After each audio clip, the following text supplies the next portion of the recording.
Welcome back to DFC Books. We are so glad you're here. We take the weight of heavy reading off your shoulders, but we make sure you still get all those critical insights. And hey, if you have any big requests, please drop them in the comments. We really do love to know what you want us to tackle next. We do. And today we are opening up what has to be one of the most, just structurally perfect and philosophically profound, and, well, certainly one of the most devastating novellas of the 20th century. That would be Franz Kafka's The Metamorphosis. That's the one. And for this, our source material is really a synthesis of a few key translations. We're drawing from the classic by Willa and Edwin Muir, but also the more contemporary clarity you get from someone like Ian Johnston. Right. And our mission today, it isn't just to give you a summary. We want to do a true deep dive into this shocking story. We're going to go chapter by chapter. We'll look at the minute, almost clinical detail Kafka uses. That's such a good word for it, clinical. It is. The detail he uses to show the physical horror of Gregor Samsa's transformation, and maybe more importantly, the psychological and the economic shifts that happen with his family. Exactly. This text basically defined the term Kafkaesque before most people even had a word for that kind of alienation. Absolutely. The whole story is kicked off by this surreal transformation, right? Gregor turns into what the original German calls Ungeziefer. Which is a tricky word to translate. It's often vermin or monstrous verminous bug. It's intentionally, a bit vague and disgusting. But that's just the catalyst. The story's real power, its lasting power, is in how it focuses on the existential burden that Gregor's change creates. Yes, you see this rapid erosion of empathy, a brutal reorganization of an entire family that was completely dependent on a single income. And that income was Gregor. So when he's gone, it becomes this study of human aversion, the shifting nature of duty, and really the heartbreaking rejection of a loved one when they become... Well, when they become a cost. An unbearable cost. Exactly. So let's start at the beginning. Arguably the greatest opening paragraph in all of literature. It's hard to argue with that. The story just drops you right in. It's in media res. No warning at all. None. Gregor Samsa wakes up one morning from anxious dreams, and bam, there it is. The reality of his transformation.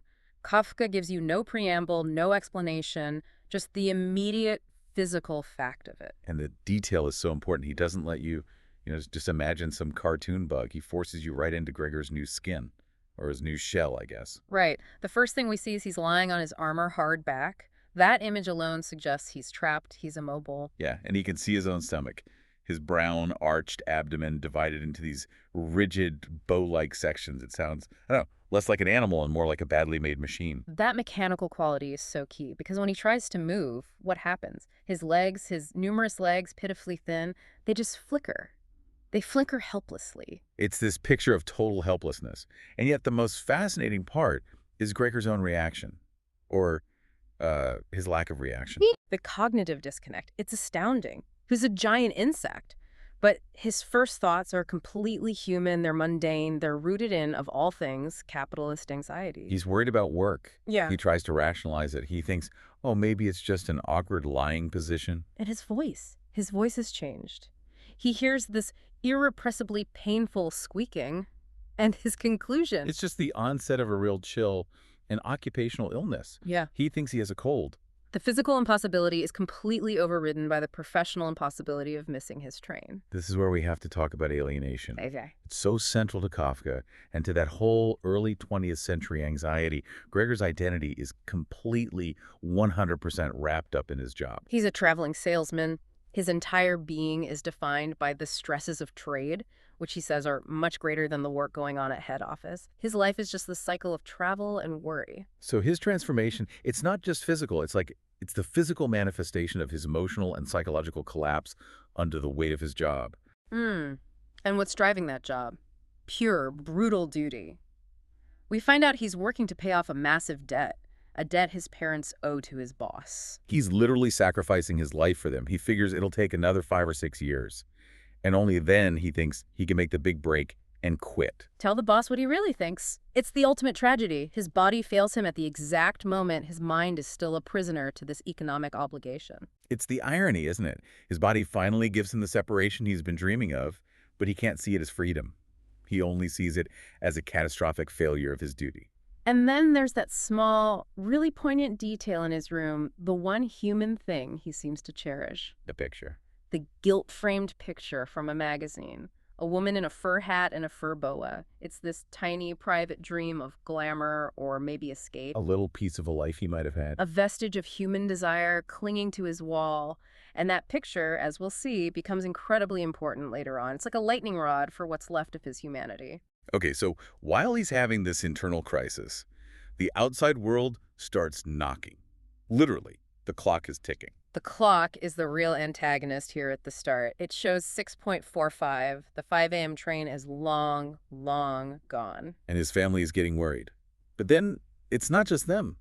The firm sends someone. The manager shows up promptly, and you have to ask why. It's because Gregor, as Kafka tells us, is the only one condemned to work in a firm where at the slightest lapse, someone immediately attracted the greatest suspicion. So he's essential, but also completely untrustworthy. Exactly. And the manager isn't a concerned colleague checking on him. He is the physical embodiment of the bureaucracy. His voice through the door is just accusatory, right from the start. It is. He accuses Gregor of making serious and unnecessary troubles and neglecting his duties in a truly unheard of manner. There's no benefit of the doubt. And it gets worse. The accusation moves from, being lazy to being a criminal.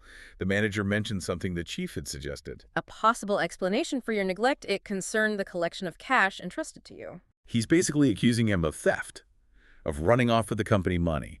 In this world, an unexplained absence is automatically seen as a crime. So Gregor, he's desperate to defend himself, to restore his reputation. He knows he has to speak. But his voice... It's just that irrepressibly painful squeaking, and the manager, on the other side of the door, he hears it. He immediately says it's an animal's voice. And that's the moment. The external world confirms the internal reality. That drive to defend himself is what forces him to finally open the door. Which is this horrible physical act. He has to use his jaws, these incredibly strong bug jaws, to turn the key, and he hurts himself doing it. And there's that detail of the brown fluid that comes out of his mouth and drips onto the floor. It's just so visceral. The line between his private horror and the human world is breached. It's stained. And then the door swings open, very wide. This is the point of no return. The reaction is exactly what you'd expect. Horror. The manager just says, "Oh," and backs away. As if driven by an invisible, constant force. The mother just collapses. She screams and sort of disappears into her own skirt. And the father, his reaction is immediate hostility. He clenches his fist. What's so important here is how fast their minds shift. It's not pity. It's not what's wrong or do you need a doctor? No, it's panic and disgust. They see him as a threat to their stability, instantly. And Kafka contrasts this with another picture, right? One on the wall. Yes. Across the room, there's a photograph of Gregor from his time in the military. He's a lieutenant, smiling and worry-free. This image of the strong, human, dutiful son. Is now violently contrasted with the disgusting reality of the bug hiding in the doorway. The family has to choose between the memory of the provider and the reality of the burden. And the manager, the representative of the outside world, he flees, he runs down the staircase. That confirms it. Gregor's working life is over. But the father stays. And this is where we see the father's own shocking transformation begin. Just moments before, he was described as exhausted and buried in bed.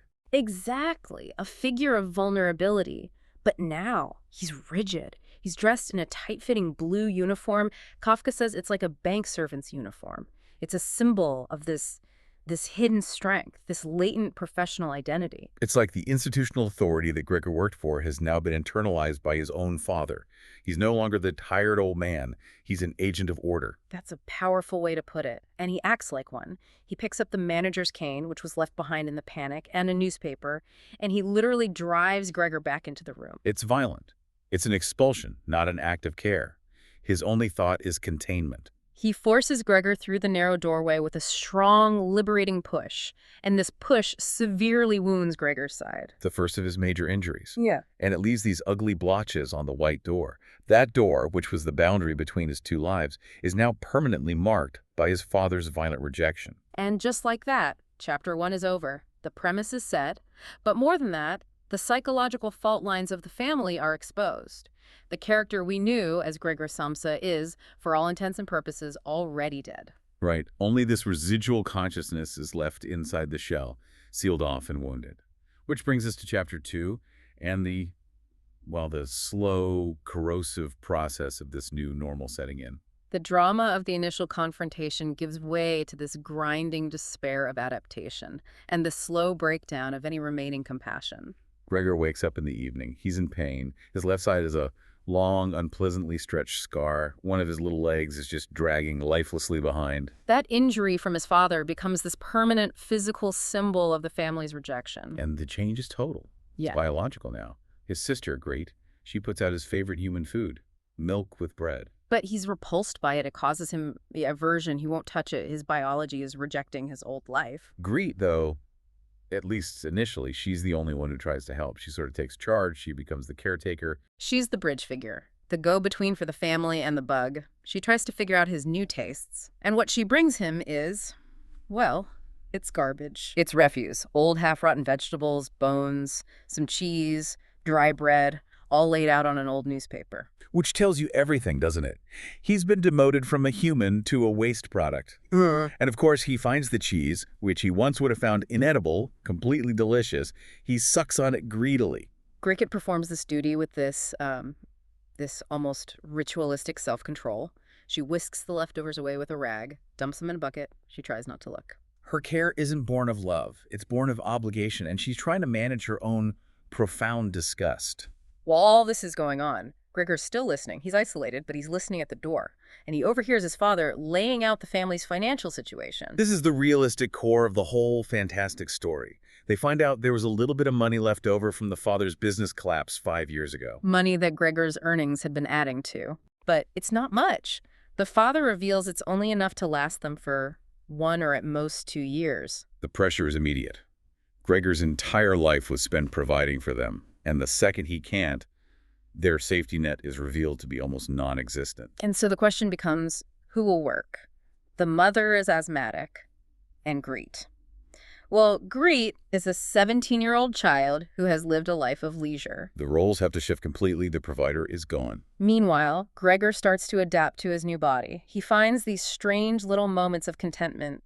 He discovers he likes crawling on the walls and the ceiling. It's easier to breathe up there, he finds. A weird kind of freedom. And Greet sees this. She sees the sticky traces he leaves behind, and she has an idea.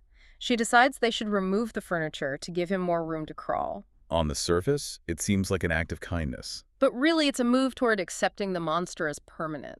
And this sparks the most human and maybe the most tragic conflict in the whole story. The mother.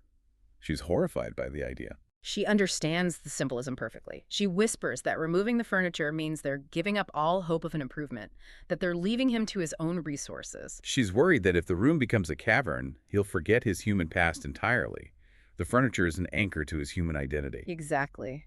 Greet is arguing for pragmatic, insect-friendly utility. The mother is clinging to the memory of her son. Gregor hears this. He hears his mother's plea, and it jars him. He realizes he had almost forgotten his own humanity. So he decides. Nothing was to be removed. Everything must remain. He needs those beneficial influences of his furniture to keep the memory of himself alive. He makes a stand.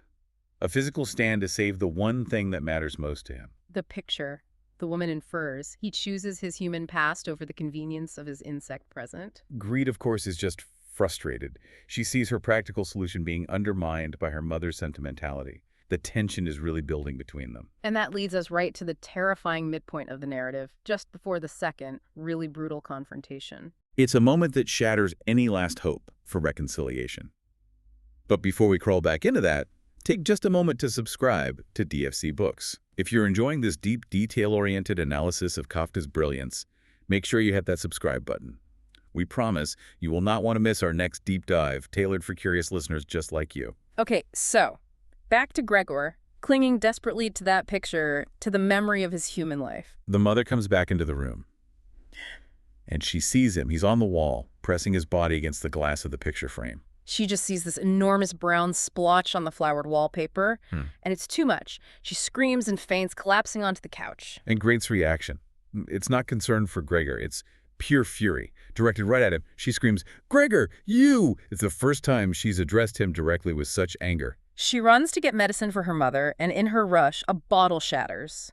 A corrosive medicine drips onto Gregor, wounding his face. It's an accident, but it feels like a punishment. But the real climax of the chapter is the father's return. Mr. Samsa comes home from his new job. And he is fully transformed. He's standing up really straight, dressed in a tight-fitting blue uniform with gold buttons. He looks alert. The exhausted man from Chapter 1 is gone. The uniform says it all. The family has traded empathy for efficiency. The father is the provider again, and he sees his son, the failed provider, as an enemy to be destroyed. Gregor notes that his father now believes the greatest force is the only appropriate response, and this leads to outright physical violence. He starts bombarding Gregor with apples from a fruit bowl on the sideboard. It's horrific and bizarre, this act of domestic violence with kitchen fruit as ammunition. A second apple, thrown really hard, drives right into Gregor's back. It embeds itself in his flesh. He's immobilized, nailed in place, and the wound becomes this permanent, festering thing. This is the definitive point of no return. He's not just rejected anymore. He's actively attacked and disabled by the person he spent his life supporting. It's only the mother who saves him. She rushes in, embraces the father, and begs him to spare Gregor's life. It's the last little bit of human mercy in the story. It saves him from immediate death, but it condemns him to a slow, painful decay. And that apple, lodged in his back, becomes this visible reminder of their violent rejection. Which brings us to Chapter 3, the final chapter. And it opens with this heavy atmosphere of decay. The decay of Gregor, the apartment, and what's left of the family's compassion. The injury is now permanent. That apple stays in his back for over a month. No one dares to remove it. It's a visible reminder, a monument to the violence. And because of it, Gregor's movement is severely curtailed. He's now like an aged invalid. He can't climb the walls anymore. He's defeated. But ironically, the severity of the wound seems to have had a small effect on the father. He seems to remember that Gregor is still a member of the family, someone to be endured, not treated as an enemy. And so, as a kind of reluctant concession, they start leaving the door to the living room ajar in the evenings. This little opening allows Gregor, hiding in the dark, to observe the new Samsa family reality, and their transformation is now complete. The father refuses to even take off his dirty work uniform at home. He sleeps in it, in his armchair. It shows his total commitment to this new role as the stern patriarch. The women are also totally redefined. The mother sews undergarments for a shop. Greet is now a salesgirl, and she's studying stenography and French at night to get a better position. Gregor's collapse has forced their activation, but their finances are still shaky. They have to sell off family jewelry, a real sign of their lost status. And they get a new cleaning woman.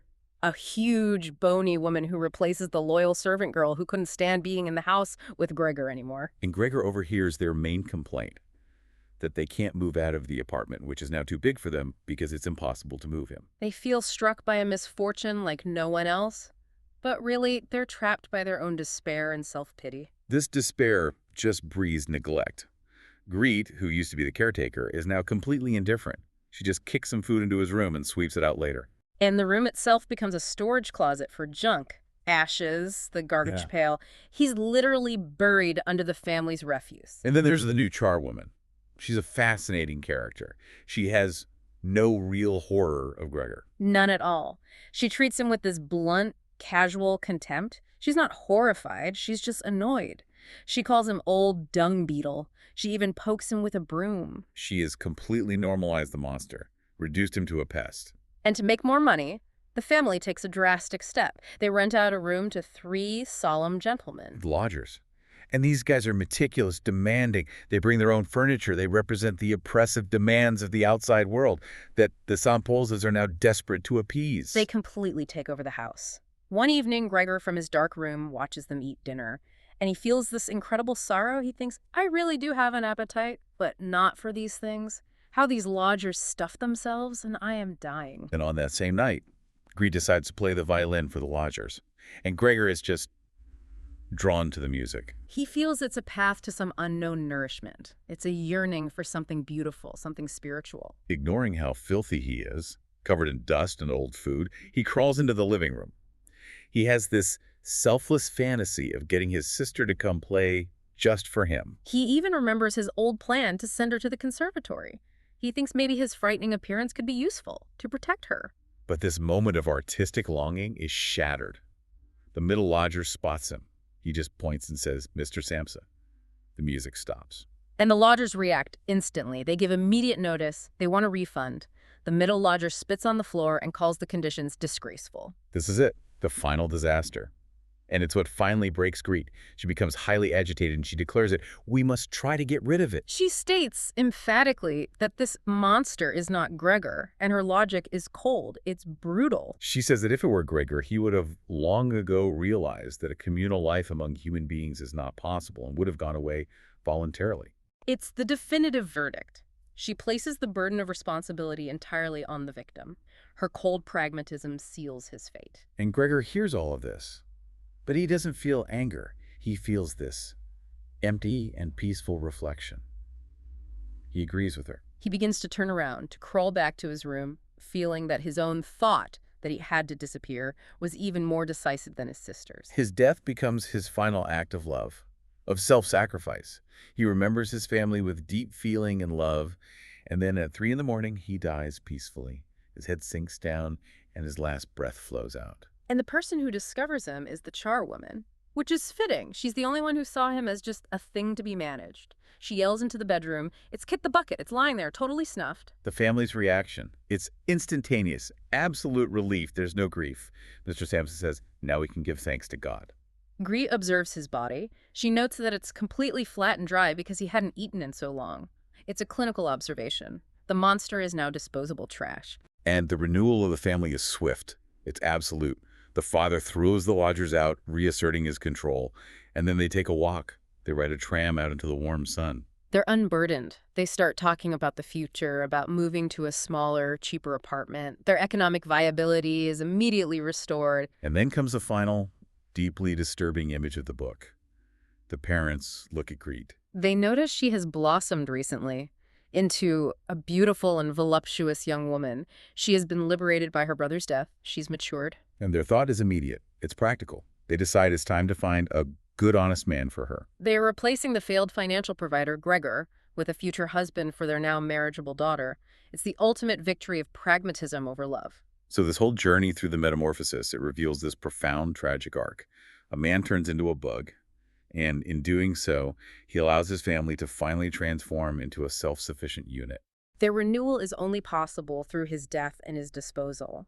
The real horror of the story isn't the bug itself. It's the terrifying speed of the family's psychological shift, their complete lack of empathy once his economic utility was gone.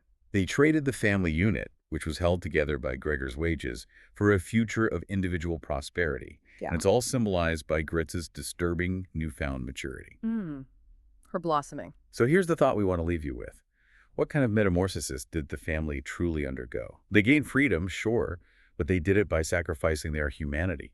What does that ending imply about the conflict between duty and self-interest in the cold, modern world that Kafka saw so clearly? And that unsettling question, the beauty and horror of Gritz's final blossoming, is what gives this novella its enduring, unforgettable power. It forces you to ask where your own lines of compassion might break. Thank you for tuning in to DSC Books. We look forward to diving deep with you again very soon.